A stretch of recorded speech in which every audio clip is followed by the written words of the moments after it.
Bueno, vamos a comenzar con la primera de las 6 prácticas que vamos a hacer en esta asignatura, que como ya dijimos en la introducción, está dedicada a la estadística descriptiva.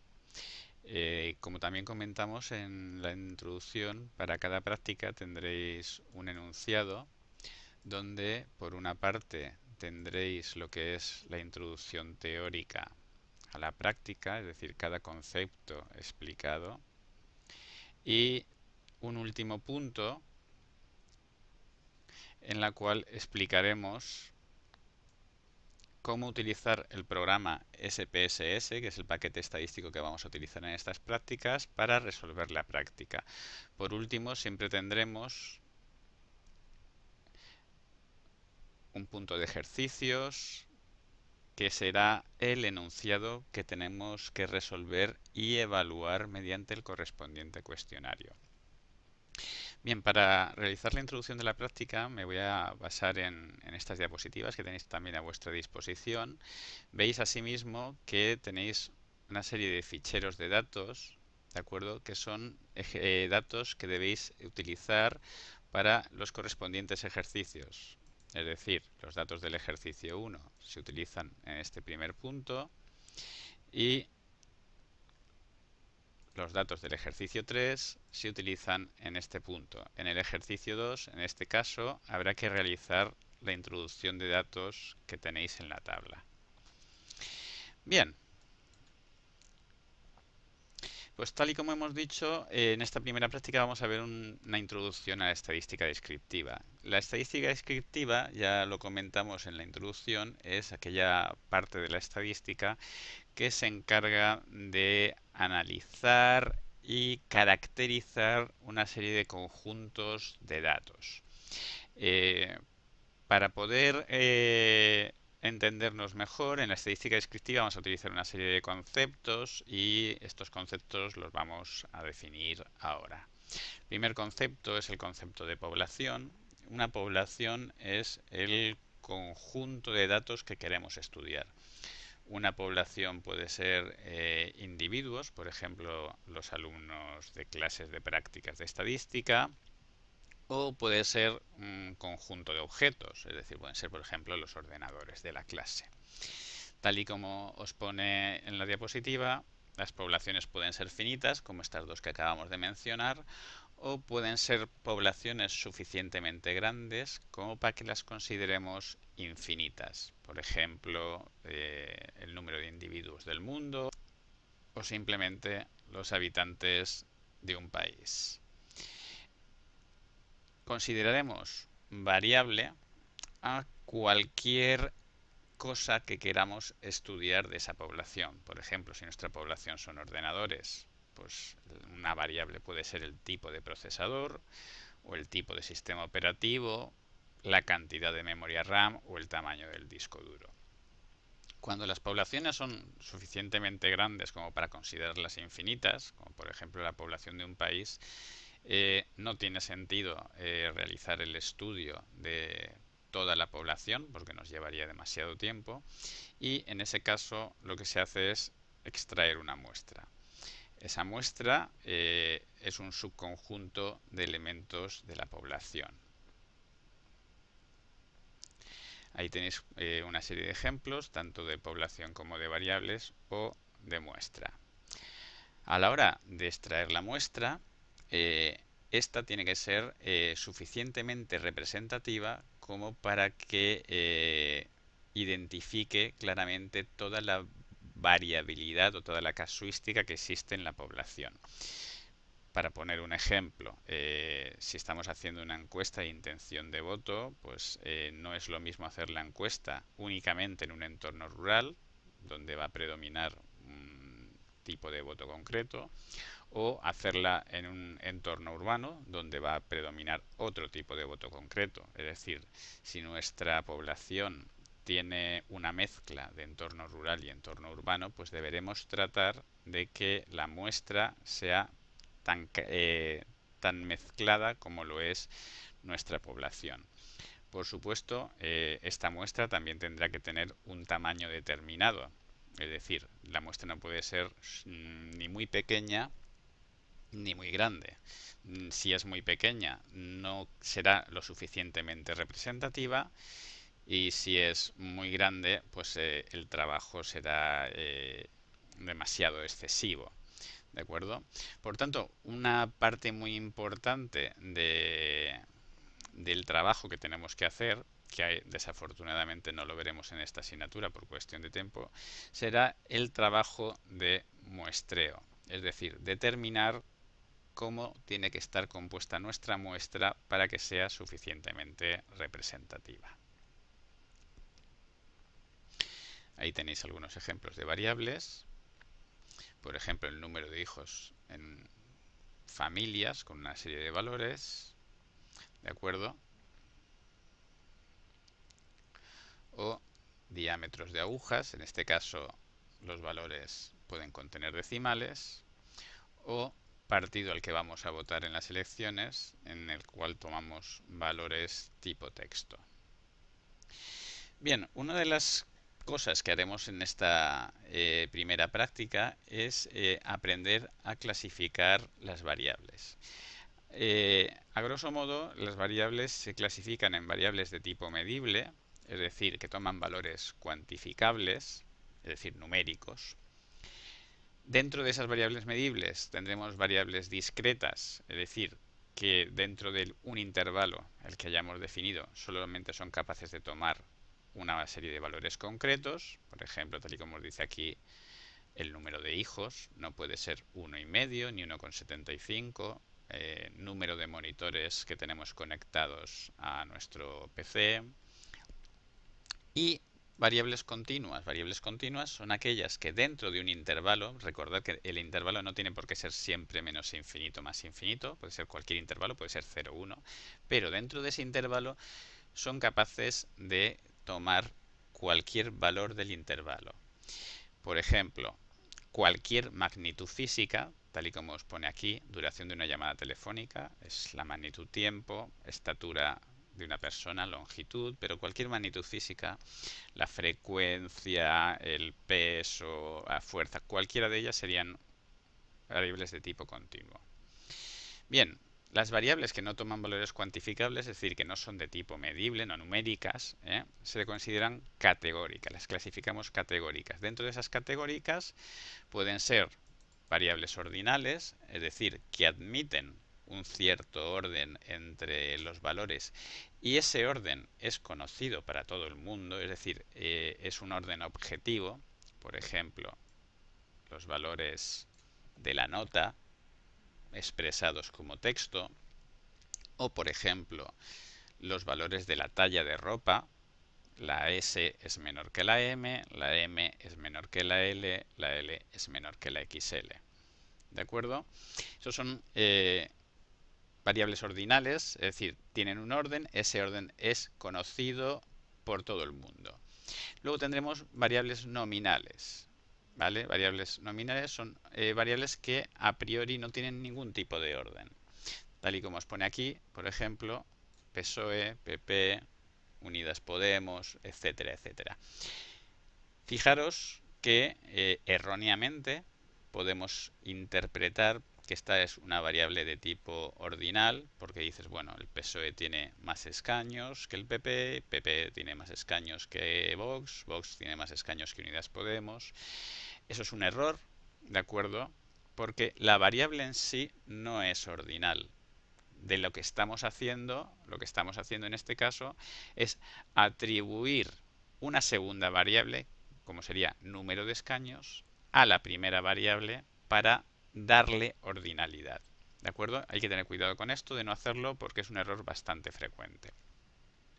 Dentro de las nominales, un tipo especial son las variables dicotómicas. Variables dicotómicas son aquellas que únicamente son capaces de tomar dos valores: verdadero o falso, hombre mujer, encendido apagado, etcétera.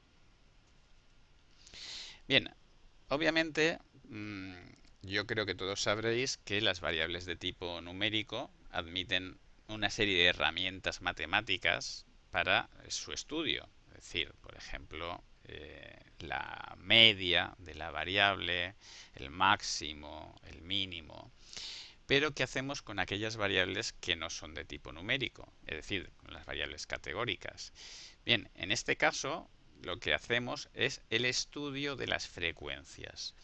¿Qué es el estudio de frecuencias? El estudio de frecuencias consiste en contar cuántas veces aparece cada valor de la variable en la muestra.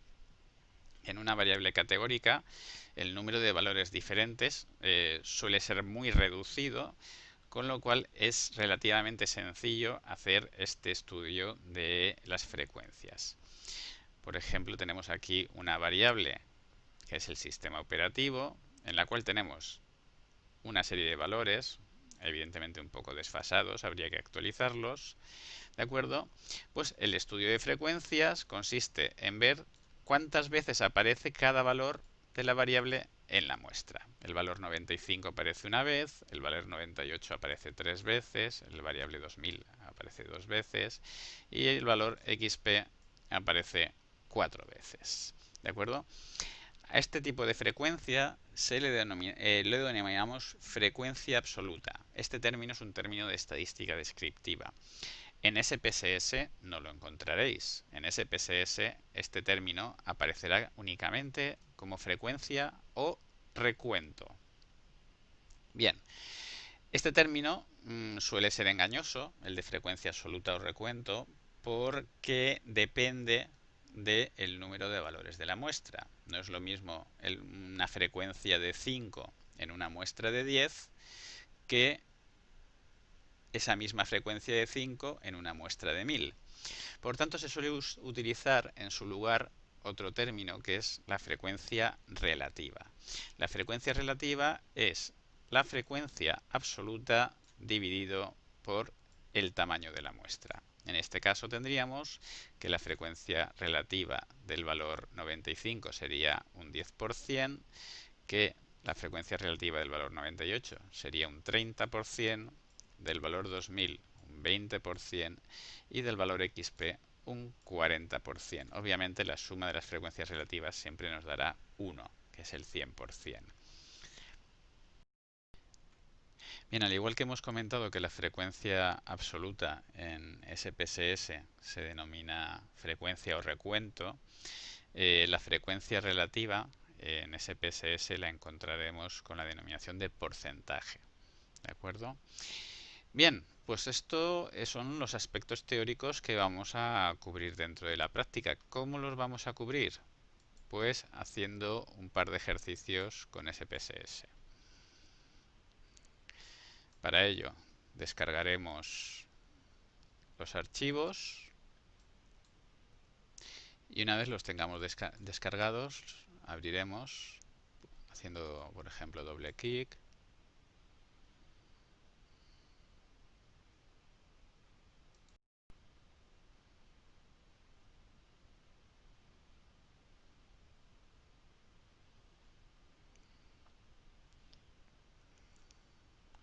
Hasta que se nos muestre en la vista de datos el total de todos los valores que tenemos en este archivo de datos. También podremos ver dentro de la vista de variables todas las variables que están definidas. Bien, una de las cosas que no comentamos en la práctica inicial es la columna denominada valores. Esto lo tenéis explicado también dentro del enunciado de la práctica en el apartado 151, manejo de variables categóricas. Bien, ¿en qué consiste esta columna de valores? Bien, pensad en una cosa, nosotros tenemos aquí una variable sexo, ¿de acuerdo? Esta variable sexo admite dos valores, que en concreto son variables masculino y femenino. Imaginad que esta recopilación de datos la está haciendo más de una persona y entonces uno anota masculino, femenino, otro anota hombre y mujer y otro anota varón en vez de hombre. Imaginad incluso que alguna vez en vez de varón pone varón sin acento. ¿Qué es lo que pasaría? Que en vez de tener una variable dicotómica de dos valores, realmente tenemos aquí 6 valores diferentes, con lo cual nuestro estudio no sería correcto. ¿Qué es lo que podemos hacer en ese caso? Pues en ese caso lo que hacemos es definir lo que aquí llamamos valores, es decir, asignamos códigos numéricos a la variable, ¿vale? Por ejemplo, el valor 2, y a ese código numérico le asignamos una etiqueta.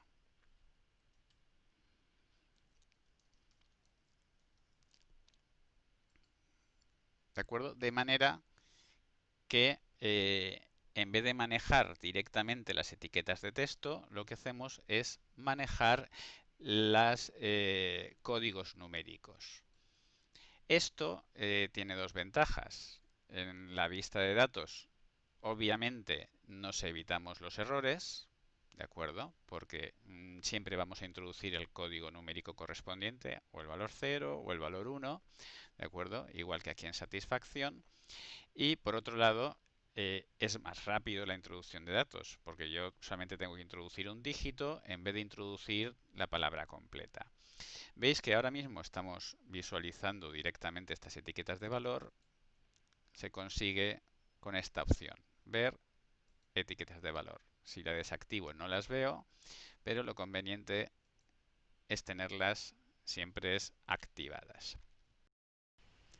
Otra de las columnas de la vista de variables en la que tendremos que hacer hincapié en esta práctica es en la columna de medida.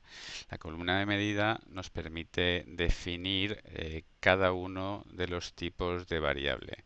Aunque nosotros ya hayamos estudiado 4 tipos de variable, categóricas ordinales, que admitían un orden, categóricas nominales, que no lo admiten, y 2 tipos de medibles. En SPSS, las variables medibles se considera que únicamente tienen un tipo, es decir, da igual que sean discretas que continuas. Una de las cosas que tendremos que hacer, por tanto, será clasificar adecuadamente todas estas variables, ya que algunas de ellas no están bien clasificadas. Por ejemplo, la variable sexo dice que es una variable de escala, cuando realmente es una variable nominal. Más cosas que vamos a ver en esta práctica. El análisis de frecuencias, obviamente. Nos indicará aquí con qué opción tenemos que realizar este análisis de frecuencias. Básicamente, el menú analizar, estadísticos descriptivos, frecuencias. Y por último, la última cosa que veremos dentro de la práctica será la realización de gráficos, ¿de acuerdo? En la realización de gráficos tendremos dos opciones, ¿de acuerdo? Por una parte tenemos el generador de gráficos, que es como principalmente haremos un gráfico. Para utilizar el generador de gráficos, pues seleccionamos la opción, ¿de acuerdo? Indicamos el tipo de gráfico que queremos realizar, pues por ejemplo, un gráfico de barras, arrastrándolo hasta esta zona y también arrastrando la variable que queremos estudiar. Tened cuidado porque la previsualización que nos hace aquí no es siempre fiel reflejo de lo que vamos a obtener.